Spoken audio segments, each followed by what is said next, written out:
예, 출애굽기 26장 31절에서 37절까지 말씀 같이 읽겠습니다. 제가 읽겠습니다.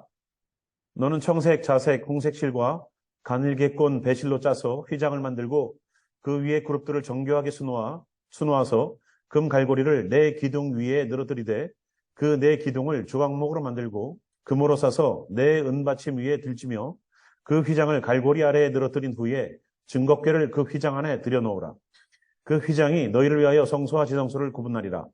너는 지성소에 있는 증거궤 위에 속죄소를 두고 그 휘장 바깥 북쪽에 상을 놓고 남쪽에 등잔대를 놓아 상과 마주하게 할지며 청색, 자색, 홍색 실과 가늘게 꼰 배실로 수놓아 짜서 성막 문을 위하여 휘장을 만들고 그 휘장 문을 위하여 기둥 5을 조각목으로 만들어 금으로 싸고 그 갈고리도 금으로 만들지며 또 그 기둥을 위하여 받침 5개를 노수로 부어 만들지니라.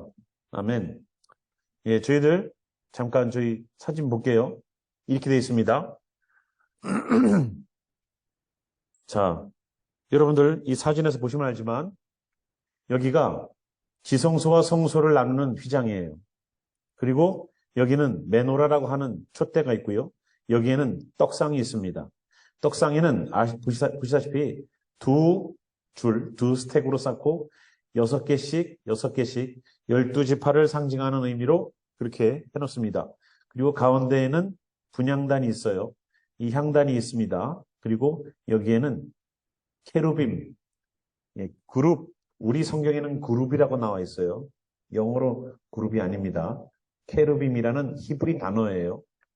이런 것쯤은 우리가 좀 바르게 좀 해석을 해놓던가 바르게 소리를 해놔야 되는데 시대는 지금 2000 몇백 년이 지금 2000 몇십 년이 흐르는데도 1900년대 초에 번역을 한 것을 아직도 쓰고 있으니까 정말로 정신들 차리고서 성경을 번역하는 분들은 바르게 해야 된다고 봅니다. 그룹이 케루빔이라는 히브리 단어예요. 그룹이 아닙니다. 케루빔이라는 이 천사, 케루빔은 천사를 말할 때 케루빔이라고 그래요. 이 천사라는 케루빔이라는 이 천사들은 하나님의 보좌에 있습니다. 그래서 하나님의 보좌 주변에 하나님께서 쓰시는 케루빔이 있어요. 또 우리가 알다시피 이사야를 공부하셔서 알지만 하나님의 보좌 근처에는 스랍이라는 그러한 천사들도 있습니다. 그래서 스랍과 케루빔은 다른 종류라고 보고 있어요. 그리고 생김새도 조금 다르다고 묘사하고 있습니다. 어쨌거나 여기 케루빔이라는 디자인을 분명히 해놓고 있는 것을 여러분 볼 수 있습니다. 자, 여기 이것을 조금 더 줌 아웃해서 저희들이 보면은요. 인사이드에 아까 우리가 봤던 인사이드에 봤던 안쪽 휘장이 있고 바깥쪽 휘장이 있습니다. 그래서 성소 휘장의 구성은요. 휘장이 하나가 아니라 몇 개이라고요? 2개입니다. 그래서 성소에는 휘장이 2개가 있는데 하나는 안쪽에 있는 안휘장이라고 불러요. 예. 그리고 밖에 있는 것이기 때문에 이쪽을 바깥 휘장이라고 부릅니다. 그래서 안쪽의 휘장과 바깥에 있는 휘장의 차이점을 여러분 보시면 아실 수 있을 거예요. 자, 오늘 저희가 같이 좀 볼 수 있는 내용들이 있습니다. 첫 번째 우리가 안쪽에 있는 휘장부터 저희들이 좀 볼게요. 안쪽에 있는 휘장을 만들 때에는 하나님께서 분명히 그룹들을 수놓아라 라고 말씀하셨습니다. 그래서 그룹, 케루빔을 수놓았죠. 그죠? 그림에 보이시다시피 케루빔, 천사들의 수를 놓으라는 겁니다. 디자인을 하나님이 주셨어요. 그죠? 그래서 저 그룹들을 수놓아서 몇 가지 색깔로 만들어라고 그랬느냐? 4가지 색깔로 만들어라 라고 얘기를 하셨습니다. 여러분 4가지 색깔 뭐였습니까? 청색, 홍색, 자색, 꼰, 배실, 즉 하얀색 4가지 색깔로 만들었습니다. 그래서 여기 케루빔이 새겨져 있는 여기에는 4가지 색깔을 기본으로 만듭니다. 그것은 이 바깥 휘장에도 마찬가지예요. 그런데 인사이드에 있는 이 휘장에는 케르빔 디자인을 하라고 하나님께서 명령하셨고요. 아웃사이드에는 어떤 모양으로 만들어라라고 디렉션을 주시지 않으셨습니다. 그래서 인사이드와 아웃사이드는 분명히 다른 디자인으로 만들어졌을 거고요. 요 모양으로 바깥 휘장이 만들어졌을 것이다 라고 생각하지는 마십시오. 요 디자인은 여기에 무엇이 새겨져 있고 무엇을 수놓았는지는 우리는 아무도 몰라요. 왜냐하면 그 성전, 성막을 지나서 성전으로 갔을 때에 그 성전은 이미 타이투스 장군에 의해서 AD 70년에 불타고 무너졌기 때문에 우리가 그 근거를 잘 알 수가 없습니다. 하지만 이 안쪽에 있는 예수님께서 십자가 지셨다가 찢으신 저 인사이드에 있는 휘장은 타이투스 장군이 전리품으로 가지고 오는 하나님의 성전 기명들 가운데에 저 휘장도 있다는 것이 미드라시라는 책에 나옵니다. 그러니까 우리가 알고 있는 것처럼 저 휘장 두 개가 다른 디자인으로 되어 있다는 것을 잠깐 보게 되고요.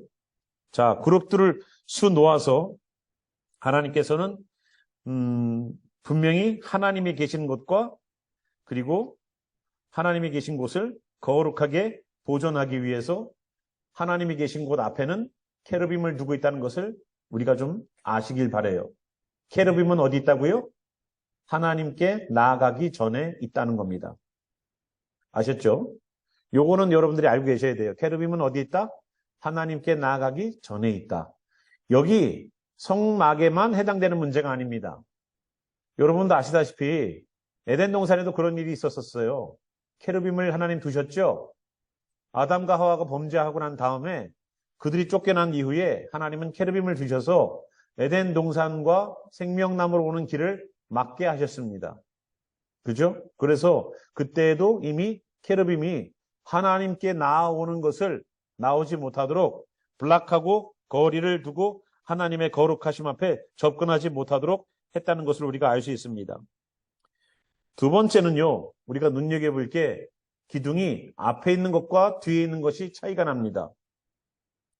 여기 있는 기둥은 몇 개입니까? 하나, 둘, 셋, 네 개가 있죠. 이 앞쪽은 어때요? 기둥이 하나, 둘, 셋, 넷, 다섯 개가 있습니다. 그래서 기둥의 개수가 다르죠. 어떤 신학자들은 이렇게 얘기를 합니다.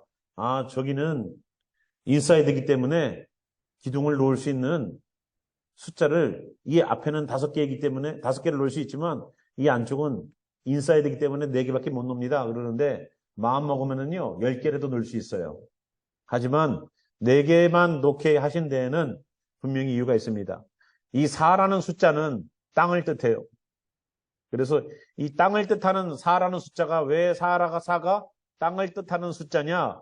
그것은 동서남북 사방을 상징하는 의미로 이 4라는 숫자는 땅을 뜻합니다. 그래서 예수님께서 처음 오셨을 때에 이 땅에 오셨죠. 그래서 예수님께서 이 땅에 오신 그 초림의 역사, 주님의 임재하심을 얘기해주고 있습니다. 나중에 여기 5개는 다른 의미로 우리가 바깥 휘장을 할 때 함께 다시 보도록 하겠습니다. 자, 그리고 세 번째 우리가 볼 게 뭐냐면 은받침으로 내 기둥을 받들고 있습니다. 여러분 보이시다시피 여기 은받침들이 밑에 있는 거 보이시죠? 지난번에 우리가 이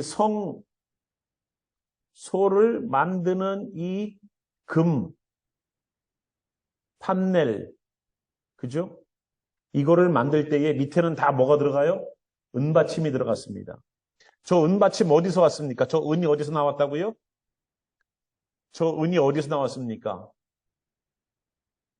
20세 이상 인구조사를 할 때에 이스라엘의 남자들이 하나님의 백성이 되었다는, 그리고 하나님의 백성에 대한 내가 이스라엘 백성이 되었다는 것에 대한 세금을 냅니다. 그것이 반세겔, 은 반세겔입니다.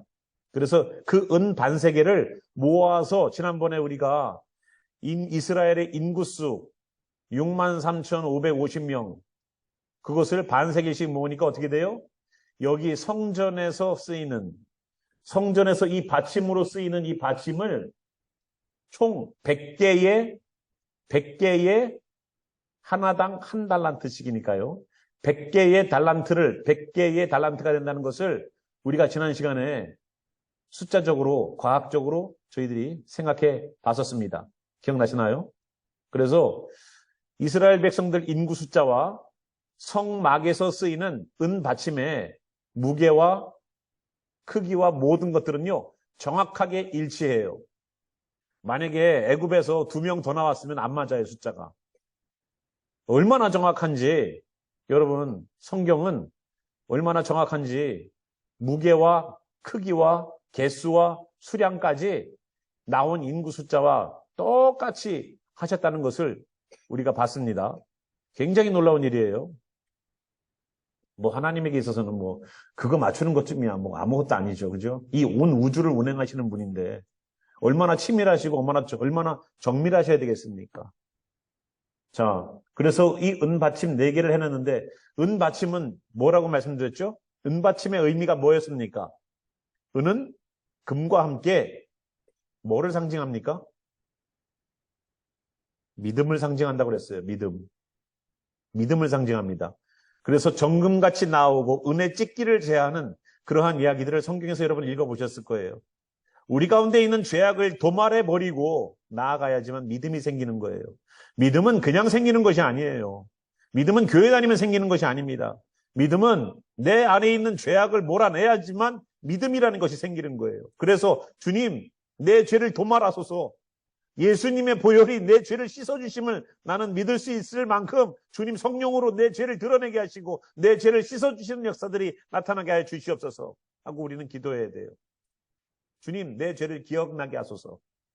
주님, 나는 우둔하여 내 머리로 기억나는 것은 이거밖에 없나이다. 그러나 내 마음으로 짓는 죄, 내 생각으로 짓는 죄, 내가 주님 앞에 나아갈 때에 온전하지 못한 그런 모습으로 살았던 모든 것들을 기억나게 하소서라고 은처럼, 금처럼, 정금같이 나오고 은의 찍기를 제하는 것처럼 우리의 죄악을 멀리하시기 바랍니다.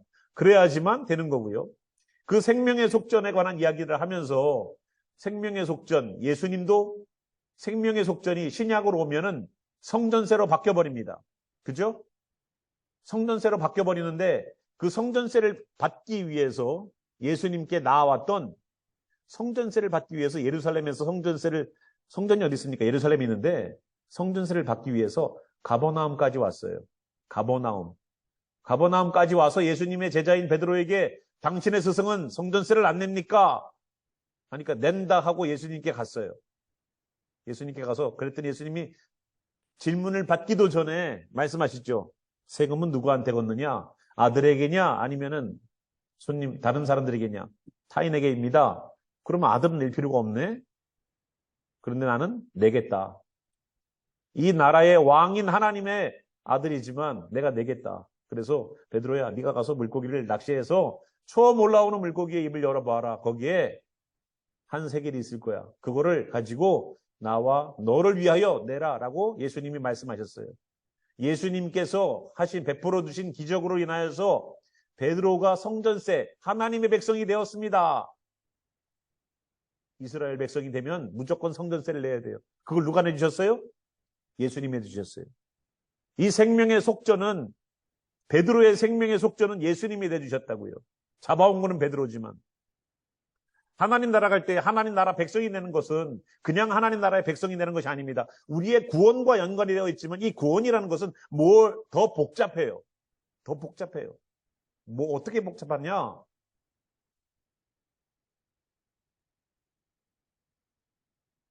하나님 나라에 들어가는 것은 이스라엘 백성의 인구조사를 해서 그 나라의 백성으로 등록되는 것처럼 하나님 나라의 백성, 생명책에 기록되는 것은 우리에게 필요한 생명의 속전을 하나님도 원하시는 거 받을 거라는 겁니다. 이스라엘 백성들에게 받았던 것처럼. 그러면 은 반세계를 들고서 하나님 나라 가는 거냐? 우리는 다 빈손으로 갈 건데 아니죠. 예수님께서 대신 베드로를 위해서 내주신 것이 있죠. 성전세. 누가 내주셨다고요? 예수님이. 그래서 대속해 주신 거예요. 대신 속해 주셨다는 거예요. 뭘로요? 예수님의 보혈로. 이 세상에는 은 반세계를 받아가는 성전세가 있었지만, 그래야 내가 이스라엘 사람으로 인정해 주지만, 하나님 나라에 들어가는 것은 그냥 들어가는 것이 아니라 성전세를 받아요. 거기도. 어떤 성전세냐? 예수님의 보혈. 예수님의 보혈이 있어야지만, 내 죄를 씻기는 그 보혈이 있어야지만, 주님께서 나를 위해서 대신 대속해 주시는 것이 있어야지만, 나와 너를 위하여 내라고 말씀하시는 것처럼 예수님께서 대신 내주시는 그 예수님의 보혈로 가는 나라가 바로 하나님 나라예요. 그래서 하나님 나라 가려면 예수님의 보혈이 분명히 있어야 돼요. 그죠? 그런 것처럼 여기 은받침은 우리의 죄악을 멀리하는 귀한 일이 될 겁니다. 자, 네 번째, 사람들은 그룹 앞에까지만 갈 수 있었어요. 자, 보세요. 사람이라고 말하면 여기 사람이 서 있죠? 보이세요? 제사장입니다, 이거. 미니어처럼 만들어 놓은 거예요. 눈 크게 뜨고 봐야 돼요, 이런 시간에는. 예. 자, 여기 제사장이 서 있죠? 굉장히 이게 높습니다. 자, 제사장이 섰는데 제사장이 와서 여기에서 메노라에 불도 켜고 떡상도 갖다 놓고 향로에 가갖고 향도 다 피고 하는데 사람이 하는 그 범위는 여기 앞에까지라는 거예요. 케루빔 앞에까지만, 휘장 앞에까지만 활동할 수가 있었어요. 자, 하나님께서 저 휘장을 세워놓은 이유는 분명히 구별됨입니다. 구별됨이에요. 거룩하게 하나님께서 저 안을, 이 지성소 안을 보존하기 위해서 성소까지만 사람을 허락하셨습니다. 근데 1년에 한 번 딱 지성소 안으로 대제사장이 들어오게끔 하나님 하셨어요. 인류의 이 이스라엘 백성들의 죄를 위하여서 그날이 바로 욤키푸르라고 말하는 그런 날입니다. 여러분 달력이나 이스라엘 사람들의 절기 가운데 한번 욤키푸르 들으셨을 거예요. 그리고 이 욤키푸르 날 아랍에서 중동과 함께 이스라엘은 전쟁을 했던 그런 경험이 있습니다. 욤키푸르 데이에 뭐 합니까? 대속죄일에 이스라엘 사람들이 금식을 하죠. 자기의 죄를 위하여서. 어떻게 금식을 한다고 그랬습니까? 밥만 안 먹어요? 아니요. 물 한 모금도 안 먹어요. 한 방울도 안 먹어요, 물을. 하루 종일. 그리고 금식기도만 해요. 금식으로 회개기도만 해요. 그러니까 그날을 전쟁에서 들어오면 우리가 이길 수 있을 거야. 전쟁이 나서도 군인들이 금식을 하고 물 한 모금 안 먹었기 때문에 힘이 없을 거야. 해갖고 중동 전쟁을 일으켜서 들어왔지 않습니까? 4차 중동 전쟁. 욤키푸르. 4차인가요? 3차인가요? 그 전쟁을 일으켰다가 결국은 다시 망했지 않습니까? 자, 그래서 사람들은 거기 앞에까지만 갈 수 있었다는 것은 하나님께서는 분명히 구별되게 나누고 계시다는 것을 얘기해 주고 있습니다. 그리고 우리가 밖에 휘장을 좀 저희들이 볼게요. 첫 번째, 4가지 색깔로 만들었지만 무늬에 대한 설명이 없습니다. 어떤 디자인으로 만들어라는 것이 없어요. 어떤 디자인은 없습니다. 예, 그래서 하나님께서는 안의 휘장과는 달리 겉에는 어떤 휘장 디자인이어도 상관이 없었습니다. 단 4가지 색깔로 만들어라. 청색은 생명, 하나님이 계신 하나님 나라. 두 번째, 홍색, 레드 컬러 실은 뭐예요? 예수님의 고난에 흘리신 보혈을 상징하고, 자색, 보라색 컬러, 펄플 컬러는 뭐예요? 예수님께서 왕으로 역사하심을 얘기해 주고 있습니다. 그리고 꽃 배실, 하얀색 세마포 그 배실은 예수님께서 부활하신 예수님을 상징하고 있습니다. 이 4가지 색깔로 휘장을 만들었다는 것을 여러분 눈여겨보셔야 돼요. 자, 두 번째, 5기둥에 매달려 있습니다. 자, 5라는 숫자를 여러분 생각해 보세요. 아까 4라는 숫자는 뭘 상징한다고요? 땅. 자, 5라는 숫자는요, 고난과 고통, 그리고 은혜를 상징을 해요. 왜냐하면 여기 이 5기둥 앞에서 어떤 일이 벌어집니까? 5기둥 앞에서요, 내 죄 때문에 짐승을 잡아서 죽이는 일들을 벌여요. 그죠? 그 짐승이 수도 없는 소와 양과 염소와 비둘기들이 잡혀서 죽어요. 이 5기둥은 그걸 보고 있는 거예요. 그렇기 때문에 저기는 고통과, 그리고 그 죄가 사해지는 사람들에게 주님께 나아갈 수 있는, 그 피가 주님께 나아갈 수 있는 용서함을 얻어서 이 5라는 숫자는 고통과 함께 은혜를 상징해요. 고통과 은혜. 그래서 5기둥이 세워져 있죠. 또 여기에 특징이 있어요. 뭐냐면 아까 위에는 은받침이지만 밑에는요 놋받침이에요. 여러분 놋이 어떤 의미라고 말씀드렸습니까? 놋은 장대에 달아서 사람들이 불뱀에 물렸을 때에 바라만 봐도 살 수 있었던 구약의 놋뱀을 상징하는 것처럼 예수님께서 십자가 지셔서 들리는 것을 상징적으로 보여줘서 구약에는 놋뱀으로 신약에는 십자가에 달리신 예수님으로 보여주는 거예요. 그래서 이 놋은 예수님의 십자가를 상징하고 예수님의 고난을 상징합니다. 그래서 성소와 이 밖에 쪽에 있는 데는 다 뭐예요? 다 놋이에요. 다 놋이에요. 이것도 다 앞에 부분 다 놋으로 되어 있습니다. 그래서 이 모든 부분에 여기 안에는 은받침이잖아요. 여기 놋받침이에요. 다릅니다. 그래서 이 앞쪽 성소 바깥쪽은 우리를 위해서 하나님이 하라고 하신 거예요. 우리의 죄를 보혈로 씻어주시고 우리의 죄를 물두멍에 가서 씻어주시는 그러한 역할들을 하셨죠. 그리고 안에 들어오면 어떻습니까? 그건 하나님을 위해서예요. 성소 안부터는 하나님을 위한 장소입니다. 저 지성소는 말할 것도 없고요. 그래서 하나님께서 놋받침을 통해서 우리의 예수님의 십자가 지심을 통하여서 우리를 구원하는 그 현장에 5기둥의 놋받침을 세워놨다는 것을 보게 됩니다. 자, 그리고 이것을 안에 있는 안의 휘장입니다. 저 안쪽에 있는 휘장을 확대해서 본 게 바로 이거예요. 예, 천사의 모양을 하고 있죠. 케루빔입니다. 케루빔.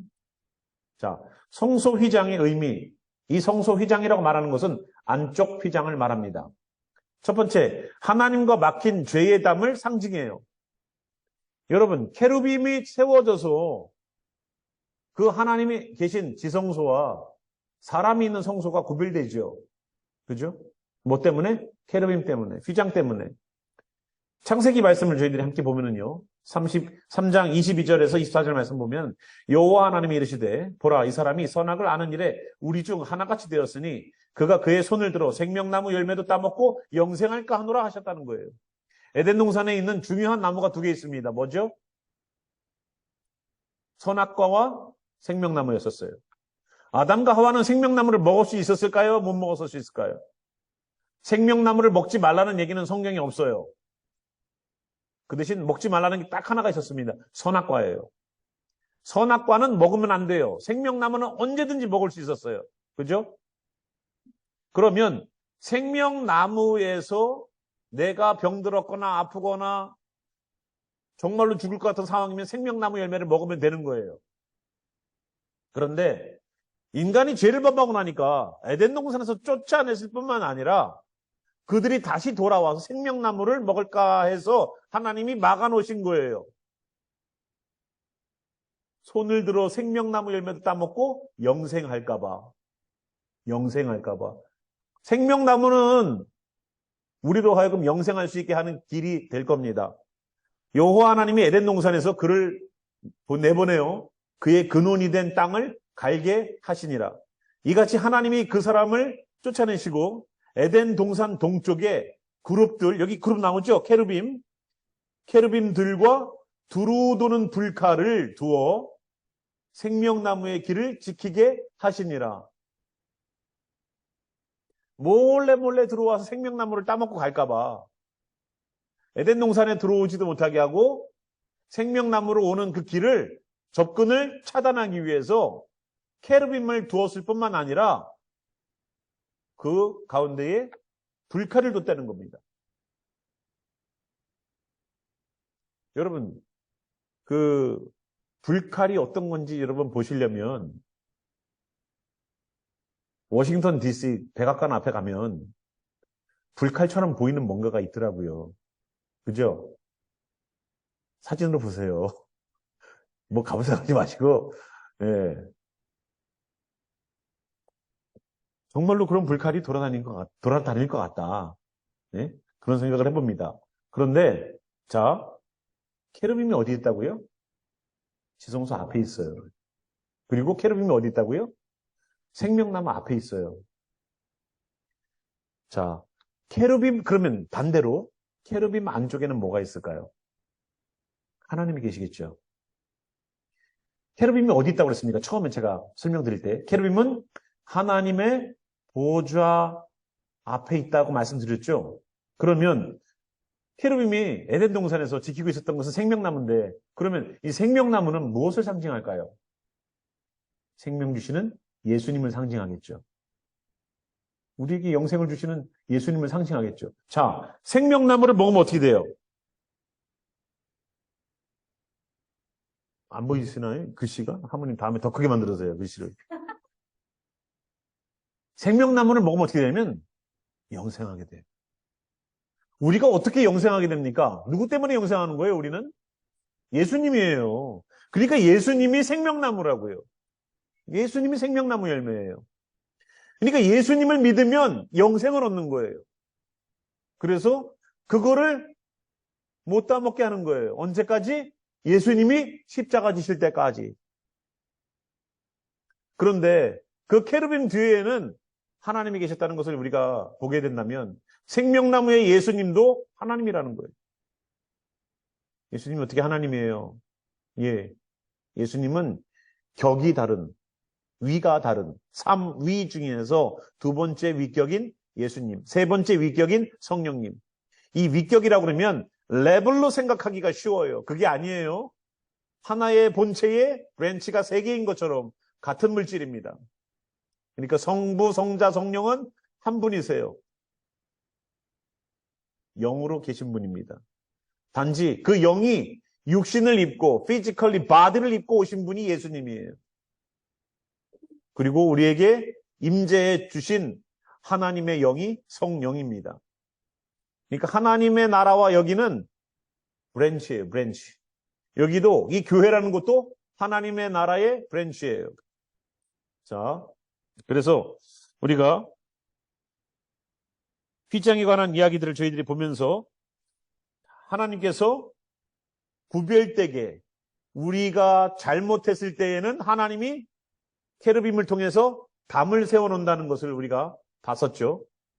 못 들어가요. 죄가 있으면. 자, 두 번째, 예수님의 죽음과 함께 휘장이 찢겼다. 여러분 이 말씀 아실 겁니다. 마태복음 말씀이죠. 27장 51절에서 54절 말씀입니다. 이에 성소 휘장이 위로부터 아래까지 찢어져 둘이 되고 땅이 진동하며 바위가 터지고 무덤들이 열리며 자던 성도의 몸이 많이 일어나되 예수의 부활 후에 그들이 무덤에서 나와서 거룩한 성에 들어가 많은 사람에게 보이니라. 백부장과 및 함께 예수를 지키던 자들이 지진과 그 일어난 일들을 보고 심히 두려워하여 이르되 이는 진실로 누구였다고요? 하나님의 아들이었도다 하더라. 누가 고백했다고요? 백부장. 예수님을 안 믿는 이방인 로마 사람 백부장이, 그리고 예수를 지키던 자들이 다 군인들이에요. 그 군인들이 이스라엘 사람들도 아닌데도 불구하고 예수님은 하나님의 아들이라고 고백을 해요. 유대인도 안 고백하는데. 자, 여기에서 우리가 보면서요, 예수님이 십자가에서 숨을 거두셨을 때의 이야기입니다. 이 이야기는 여기 바로 앞에 말씀에는요, 예수님께서 숨이 졌다, 돌아가셨다라고 하는 표현들이 나와요, 앞에. 그러면 예수님이 목숨이 끊어지신 거예요. 생명이 끊어진 것이 아니라. 목숨이 끊어진 다음에는 어떤 일이 벌어질까요? 이런 일이 벌어지더라는 겁니다. 첫 번째가 성소 휘장이라고 말하는 안쪽에 있는 케르빔의 디자인이 되어 있는 그 휘장이 위로부터 아래까지입니다. 분명히 위로부터 아래까지예요. 밑에서 찢어서 올라간 게 아니라 위에서 찢어갖고 내려왔다는 것은 위에서부터 힘이 작용됐다는 겁니다. 하나님이 찢으셨다는 것을 얘기해주고 있고요. 찢어져서요, 조금 찢고 만 것이 아니라, 찢긴 것이 아니라 둘이 됐다고 합니다. 완전히 가운데가 쫙 찢어져서 내려간 거예요. 땅이 진동하며 바위가 터지고요. 또 하나 일들이 뭐냐면 성도의 몸이 많이 일어났다는 겁니다. 그럼 이 말은 뭐예요? 죽은 사람들이 살아났다는 거예요. 자, 우리가 어떠한 한국적인 컨셉으로는 죽은 자가 살아나도 나올 수가 없어요. 이해되시죠? 우리는 땅속에다 묻기 때문에. 만약에 살아난다고 해도 못 나와요. 그죠? 근데 이스라엘 사람들은 어떡합니까? 장례를 두 번 치른다고 그랬죠. 첫 번째는 이 사람이 죽었을 때 이 사람의 시체를 나사로를 배로 동인 것처럼 꽁꽁꽁꽁 동여서 땅을 파고 동굴을 파고 그 안에다가 시체를 넣어놔요. 그럼 한 1년이나 2년 지난 다음에 그 시체가 다 부패하고 뼈만 남을 것 아닙니까? 거기는 땅 속이 아니라 동굴이에요. 동굴에다 시체를 넣어놨다가 첫 번째 뼈만 추리는 첫 번째 장례식을 합니다. 그리고 뼈만 추리고 나와서 그 뼈만 가지고서 두 번째 장례식을 해서 요만한 상자 같은 데나 항아리에다가 뼈만 추려서 다시 장례를 치러요. 이렇게 되면 장례가 완전히 끝나는 거예요. 그래서 이스라엘 사람들의 고고학자들이 이스라엘 유대인들의 무덤을 가족 무덤입니다. 대부분. 자기 혼자서 이렇게 띄엄띄엄 묻히지 않고 가족들이 굴을 하나 사면 그 굴을 파고 들어가서 벽을 파갖고 거기다가 아유 할아버님 뭐 증조부 뭐 이렇게 해갖고 다 이렇게 벽에다가 이렇게 납골당 형식으로 그렇게 넣어놓습니다.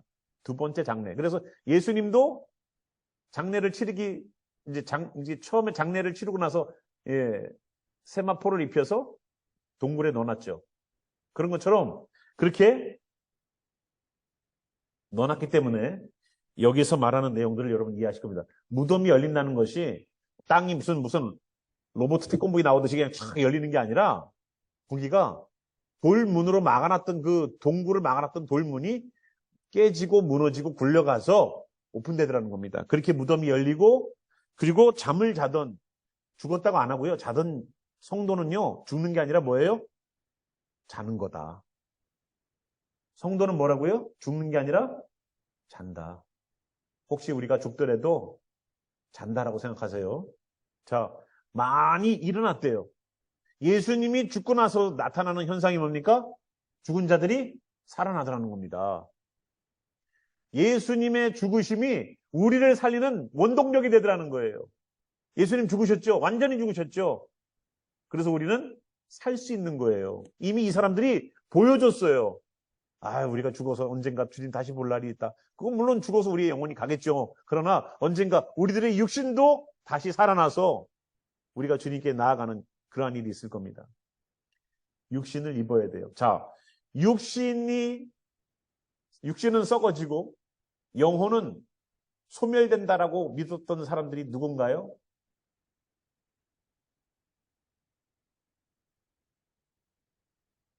여호와의 증인이에요. 자, 처음 듣는 소리는 아니실 것 같은데, 한 이틀 지나니까 이틀 지나는 다 잊어버리셨네요. 대단하십니다. 우리 성도들. 예, 그래요. 자, 예수님께서 십자가 지셔서 돌아가실 때에 휘장이 찢겨졌다는 것은, 자, 아까 휘장에 케르빔이 있었죠. 케르빔을 통해서 하나님이 하셨던 일이 뭐냐면 하나님과 사람 사이에 구분을 짓는 일을 하셨고요. 하나님의 거룩하심을 나타내는 일을 하셨고 하나님께 나오지 못하게 하셨어요. 지금 성소에 있는 휘장은요. 10규빗, 10규빗 정사각형입니다. 성막은요. 10규빗, 10규빗이에요. 그런데 솔로몬이 지은 성전의 사이즈는요. 성전의 사이즈가 얼만큼 컸냐면 자, 두께는 8에서 9인치, 높이는 60feet, 그리고 넓이는 20feet였었어요. 그래서 그 휘장을 한번 설치하려고 할 때에 제사장 300명이 동원됐대요.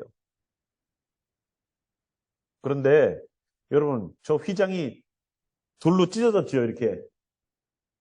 돌로 찢어져서 지성소 안까지 들어갈 수가 없었는데 이제 예수님께서 찢으신 그 휘장을 통해서 어느 누구나 다 들여다 볼 수도 있고 들어올 수도 있게 열어놓으셨다는 거예요.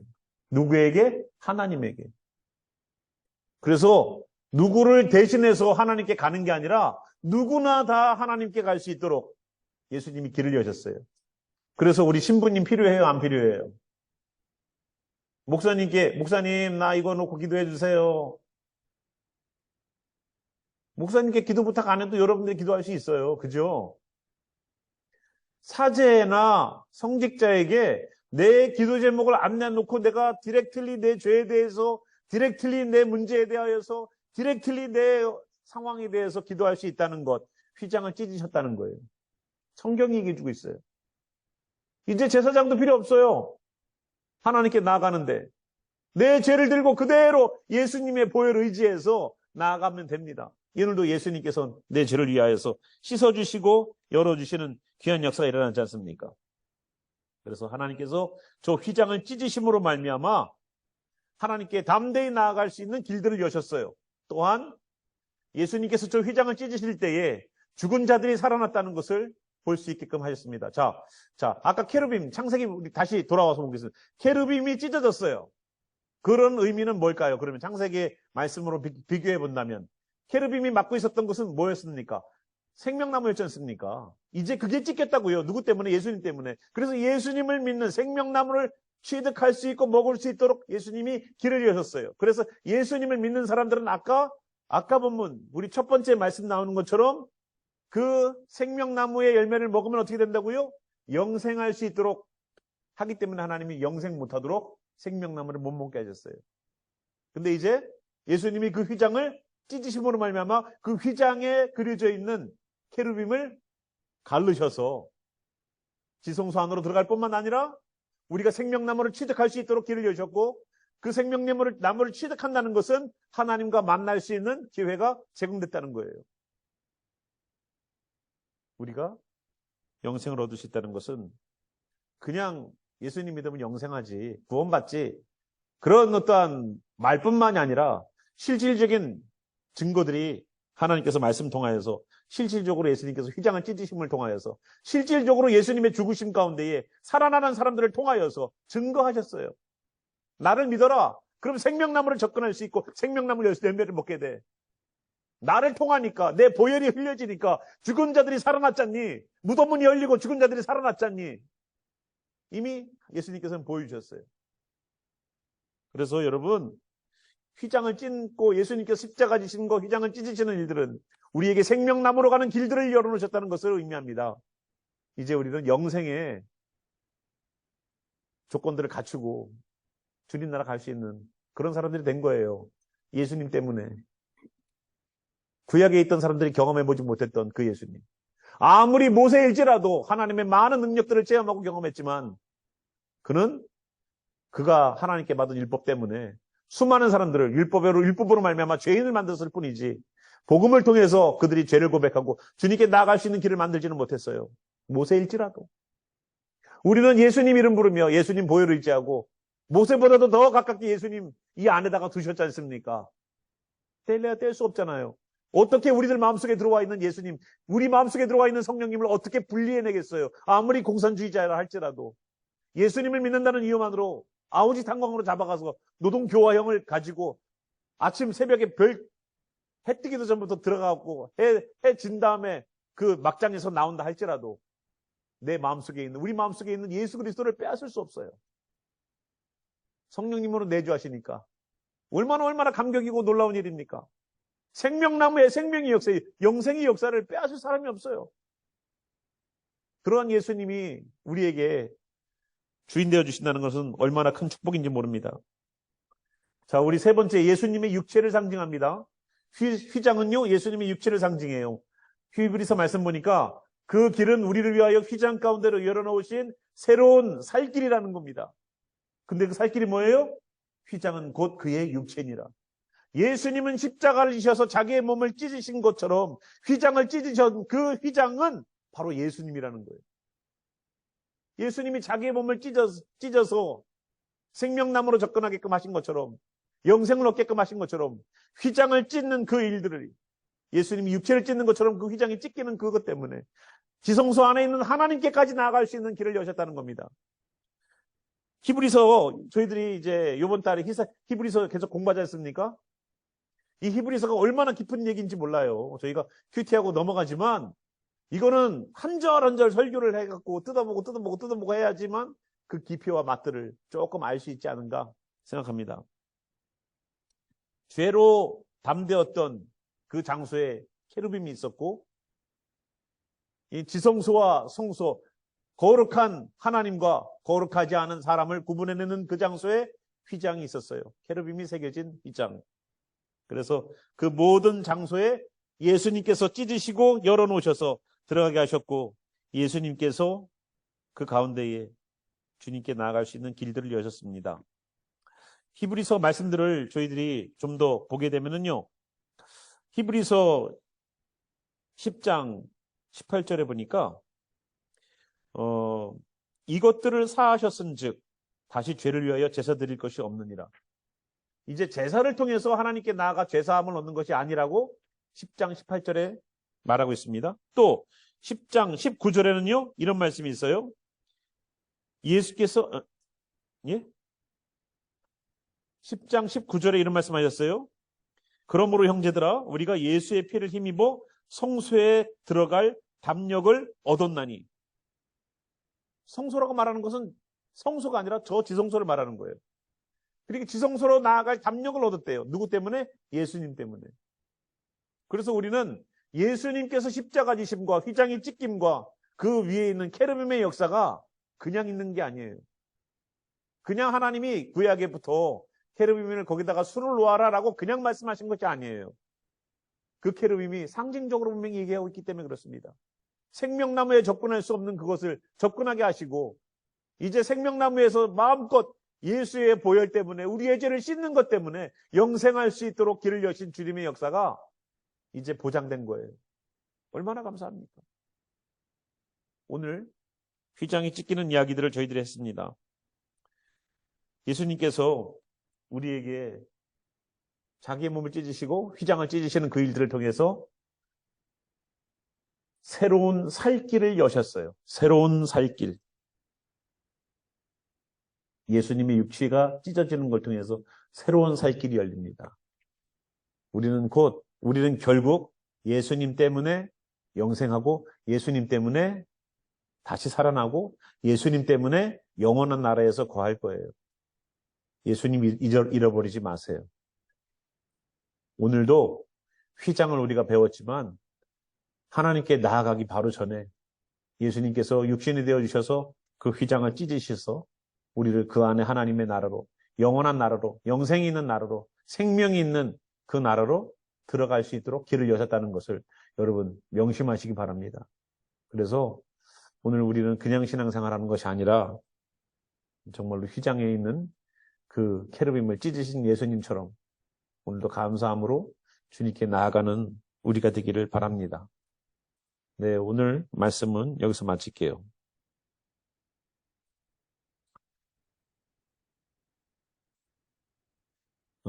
저희가 계속 성막에 관한 이야기들을 진도를 나가고 있습니다. 때로는 여러분이 힘들고 피곤한 시간이죠, 이 시간이. 그러나 저희들이 내 안에 성전을 완성해 간다. 내가 아마 여기에서 성막에 관한 그 설교를 집중적으로 이렇게 들으실 수 있는 기회는 그렇게 많이 없으실 거예요. 그렇죠? 그러면 한 번만 정립하시면 되잖아요. 성막이 뭐 계속 뭐 올해 이만큼 내년에 이만큼 우리가 배우고 우리가 습득해야 될 지식의 양이 늘어나는 것이 아닙니다. 그러니까 한 번만 여러분 잘 정립해 놓으시면 성막이 예수님을 상징한다. 성막이 예수님을 그림자처럼 보여준다라는 것을 여러분 잘 아시는 것처럼 배워나가시면서 우리 가운데 견고한 주님의 성전, 성령의 전인 것을 알지 못하느냐라고 말씀하신 그 내용들처럼 성령의 전들이 여러분들 심령 가운데 굳건하게 세워져 있길 바라요. 여러분 계시록 보면 뭐라고 그럽니까? 하나님의 나라도 뭐라고 불러요? 하나님의 성막이라고 부릅니다. 예수님도 이 땅에 육신 입고 오셨을 때 요한복음 1장 14절에 말씀이 육신되어 우리 가운데 거하시니, 그 거하신다는 그 말씀이 헬라어로 스케노스, 그리고 히브리어로는 스콧, 즉 장막을 친다라는 뜻이에요.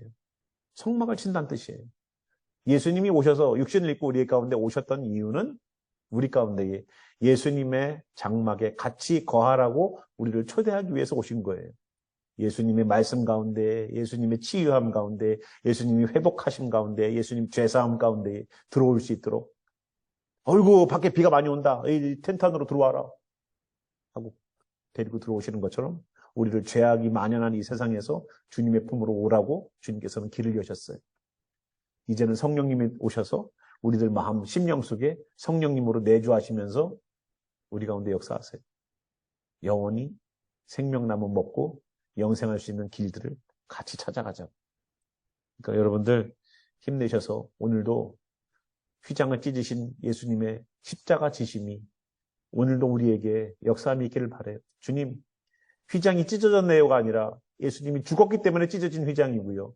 예수님이 돌아가셨기 때문에 죽었던 잠자던 자들이 일어났습니다. 그런 것처럼 오늘도 예수님, 혹시라도 내 가운데 하나님하고 나 사이에 죄의 담이 있습니까? 그것 때문에 우리가 생명나무의 열매를 못 먹는 것처럼 아담과 하와에게도 그것을 따먹지 못하도록 불, 칼과 그리고 케르빔을 거기다가 두신 것처럼 혹시라도 내가 하나님의 그 영생에 들어가지 못하도록 혹시 막혀있는 것이 있나요? 하고 기도하는 시간을 좀 가졌으면 좋겠어요.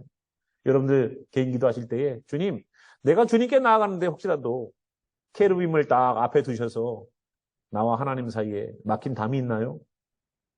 예수님께서 그걸 찢으신 것처럼 우리의 죄를 고백함으로 주님께 나아갈 수 있는, 담대히 주님께 나아갈 수 있는 길이 열려서 생명나무 오늘도 먹고 돌아갈 수 있도록 역사해 주시옵소서. 어떻게 보면은요, 우리는 주님 볼 그날까지 계속 주님의 양식을 공급하셔서 가셔야 돼요.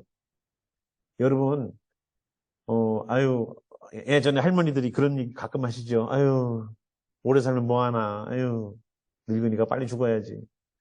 할머니 빨리 죽으세요. 그러면 할머니가 노발대발 하시더라고요. 돌아가시라고 그러면, 죽어야지 그러는데, 돌아가세요. 그러면 할머니가 얼마나 화나겠어요. 예. 그런데 우리가 죽는 그 순간까지 멈추지 않는 게 있어요. 그것이 뭐냐면 계속 양식을 공급한다는 거예요. 내 육신에게는 계속 양식을 공급해요. 고기도 먹고 밥도 먹고 내가 먹고 싶은 것도 먹고 오늘은 해산물, 오늘은 여러분 마음만 먹으면 다 먹을 수 있잖아요. 그죠?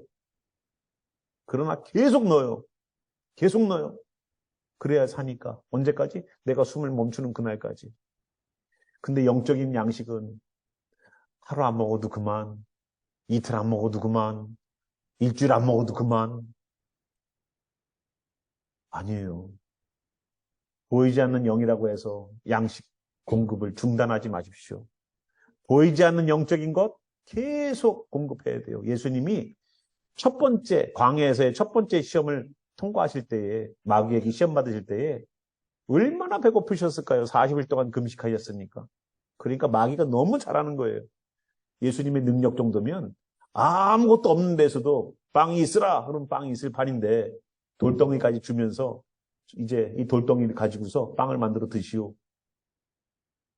예수님은 없는 것도 있는 것처럼 부르시는 하나님이신데 있는 것을 있는 것으로 만드는 건 얼마나 쉽겠어요.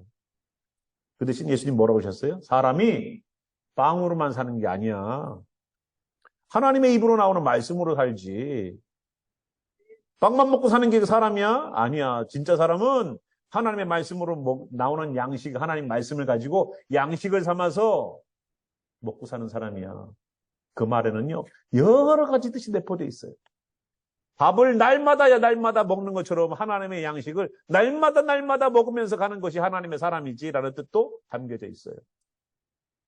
그럼 우리들의 신앙도 어떻게 해야 될까요?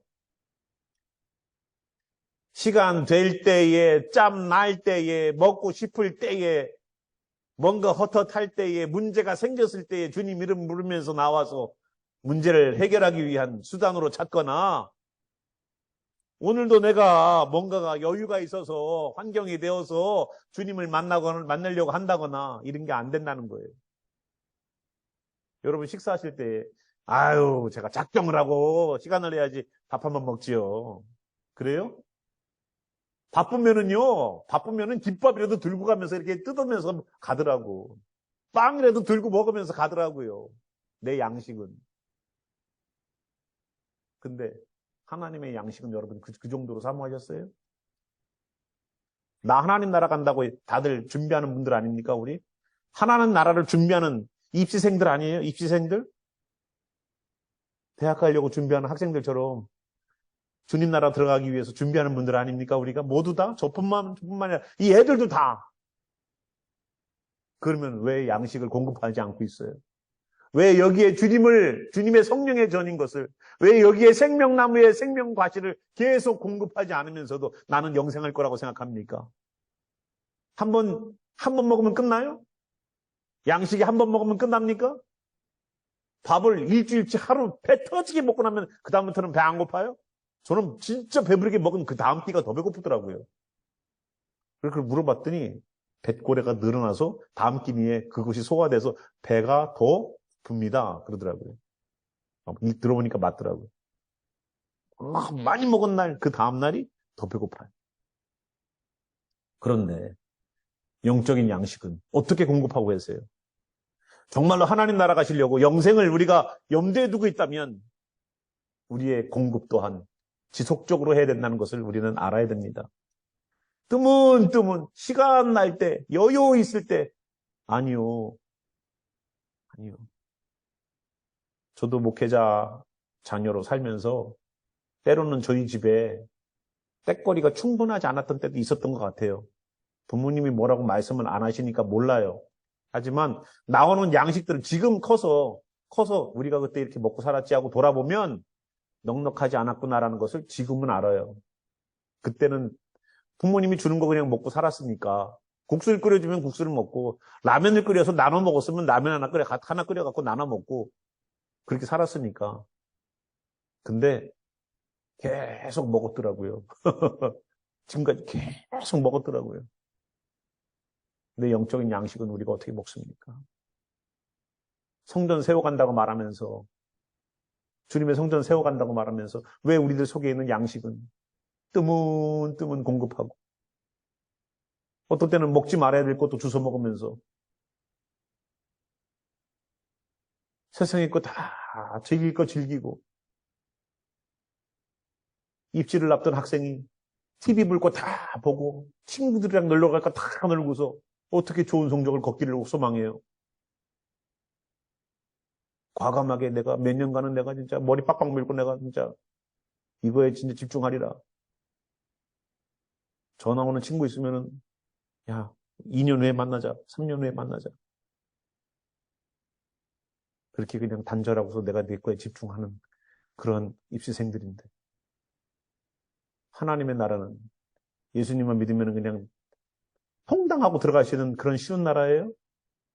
아닙니다. 믿으면 가지요, 주님. 목사님, 믿으면 가잖아요. 근데 여러분, 믿음 간다는 그 말을 자신있게 나 믿음 있습니다라고 말할 수 있어요? 그 믿음 한번 제가 마음먹고 시험해 볼까요? 목사의 테스트에도 떨어질걸요, 아마? 여러분, 성전 세워가는 거, 벽돌 한 장 한 장 올리면서 천천히 만들어 가세요. 그 대신 시간 없다고, 에이, 벽돌 한두 장 빼도 돼. 이렇게 하지 마세요. 천천히 올 수는 있어요. 하지만 대충은 짓지 마세요. 결코 다 져놓는다고 하더라도 그것이 무너지는 것은 순식간이더라고요. 옛날 삼풍백화점 무너지듯이 장사한다고 기둥 하나 빼고 기둥 하나 빼고 기둥 하나 뺐더니 위에 있는 수영장보다 하중 때문에 그냥 무너져버려요. 천천히는 잘할 수 있어요, 신앙이. 하지만 대충은 하지 마세요. 부탁드려요. 오늘도 하나님의 양식인 말씀 여러분 먹으셔서 육신의 양식을 오늘도 3끼 챙겨 먹고 오셨잖아요. 요즘은 4끼, 5끼까지 챙겨 먹다가 탈나지만 최소한 한 끼 이상은 드시고 오셨잖아요.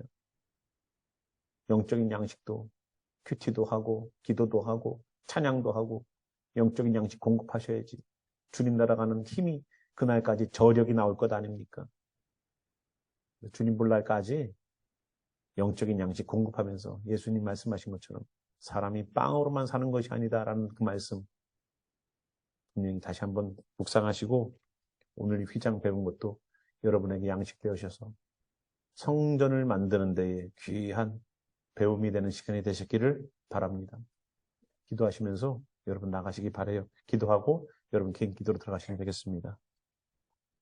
기도하겠습니다. 주 하나님, 오늘도 우리들의 모든 연약함들을 짊어지시고 십자가를 지셔서 그 케르빔을 찢으시고 주님께 나아가서 생명나무의 열매를 얻을 수 있도록 길을 여신 주님 감사합니다. 주여, 우리 가운데에 혹시라도 아직도 그 10년 가운데에 예수님 육신을 입고 계신 예수님의 육체가 찢겨지지 않은 것처럼 오늘도 하나님께 나아감이 주저되는 성도가 있습니까? 아직도 예수님의 그 보혈을 의지하지 못해서 내 죄악을 아직도 그냥 들고 있는 성도들이 있습니까? 아니면 나는 지난번에 예수님의 보혈로 구원받았지라고 말하면서 오늘의 양식들을 등한히 여기는 성도들이 있습니까? 괜찮아, 이 정도면 주님께서 나를 사랑하실 거야. 한 번 구원받은 것은 잃어버리지 않지 라고 생각하면서 구원파처럼 생각하는 사람들이 있습니까? 주여, 오늘도 분명히 우리들의 구원을 이루어 가기를 소망합니다. 이미 받은 구원을 잃어버리지 않고 상실하지 않도록 주님 안에 거할 수 있도록 역사해 주시옵소서. 날마다 우리들 영적으로 공급받아서 주님 말씀으로 공급받아서 오늘도 주님 나라 볼 그날까지 영적인 굶주림 가운데 살지 않게 하시고 이미 굶어서 죽어 있는데도 불구하고 나는 계속 가고 있다라고 생각하는 착각을 깨워 주시옵소서. 오늘도 성도들 기도할 때에 휘장이 찢긴 것처럼 주님께 나아가는 장애물들이 찢겨져 나가는 귀한 역사 일어나길 소망합니다. 그것이 찢어지면 무덤 속에 잠자던 사람들이 생명을 얻고 다시 태어납니다. 주여, 우리의 죄악이 찢어지면 하나님께 나아가는 죄의 담이 무너지면 다시 우리가 예수님의 보혈로 살아나는 경험이 이 시간도 있게 하여 주시옵소서. 감사하며 살아계신 우리 구주 예수의 이름으로 기도하였습니다. 아멘.